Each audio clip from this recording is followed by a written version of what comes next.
Now let's look at the story of the day. We'll talk about government themes playing out or played out and what is next.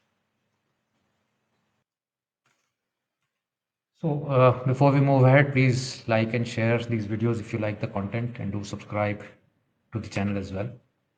So the shifting investment landscape is being discussed here. So for the longest time, from 2005 till 2020, most of the time we were looking for, tracking consumption through consumer stocks to understand, where what are the trends in the market, or financial stocks like banking, so that which parts of the markets are seeing traction, and many have recently, in the last many years, burnt their money also. New age stocks, popular stocks, just because those stocks were sounding very cool, and the private investment did not come through as much as what government investments or government-led initiatives that led to private investments went through. So some of these, of course, more new age stocks have done very poorly, whether it was Paytm, Ola, Honasa. These are just examples who have encashed on the popularity of their brands.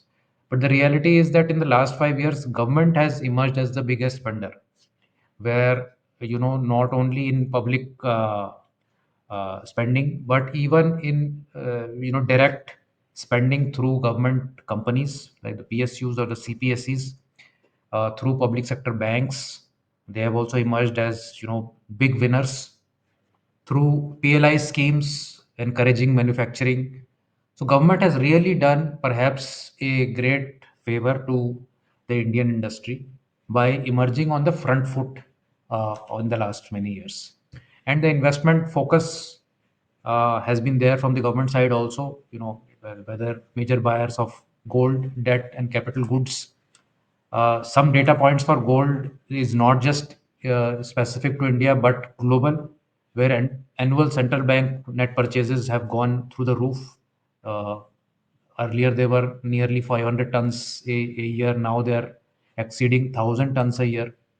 And gold, of course, has done very well in rupee terms also in the last 5 years.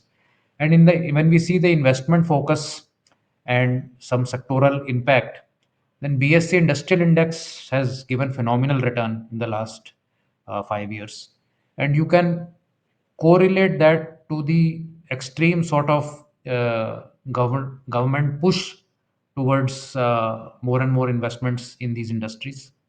As I've said, manufacturing has been given a great push last 5 years.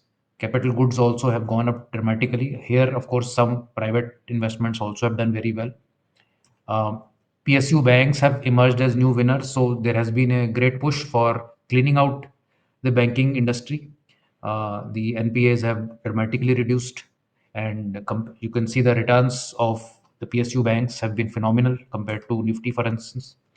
And there have been sectors where there was not so much significant focus compared to the broader markets. Let's look at some examples. So FMCG, for instance, has underperformed very badly when we compare FMCG to, let's say, the Nifty 500. Poor performance in the last 5 years. Media sector, of course, is performing poorly in the last 5 years. Private banking space also, when we compare it to the broader market, has not done so well. So the focus has remained in the PSU banking space, in the central PSE banking enterprise space, in the defense sector space. So much of value creation has happened in the defense sector purely because of the government push.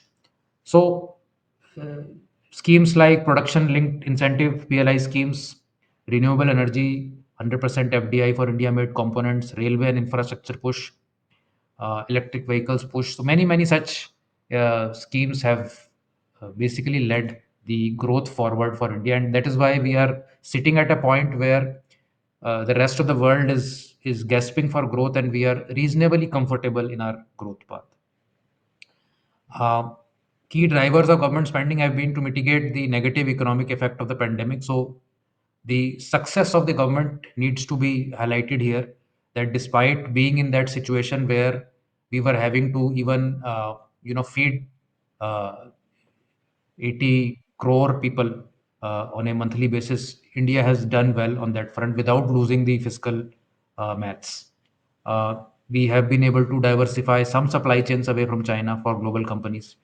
And government incentives and investments are currently fueling both the stock market rush and the gold rush. Market themes, if we see the dynamics here, the key takeaways, the market themes are always dynamic. So government focus and market traction, they can shift quickly from one segment to the other, making it risky to chase past winners. So you can see that prior to COVID, there was one kind of a theme that is happening.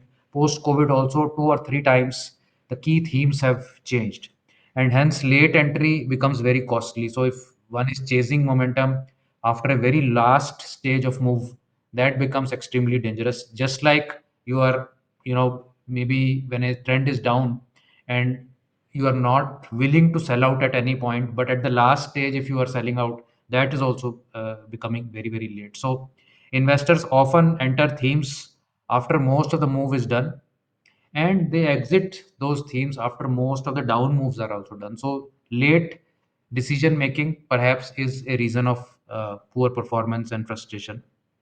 Momentum investing, of course, solves this to some extent, where the strategies will adapt automatically without that bias in the mind that if defense is working right now, then and tomorrow if defense stops to work and starts to go down, then should I be getting out, or should I wait for the next 3 years for defense to pick up again?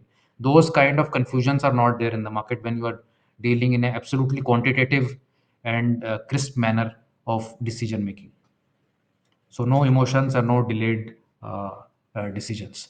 If you like this video, you may also like this other video that we did very recently, why gold is the secret shield of every economy. You can watch that now. You can click this and go there. So you can tell us in the comments what themes could play out as leaders going forward. Will government spending continue to dictate market leadership? This is something that we need to watch out for. And of course, which themes will keep coming, these stocks that will keep appearing in your momentum portfolios going forward. Thank you so much for watching these videos. Do like and share this, and do subscribe to the channel. Thanks. Bye.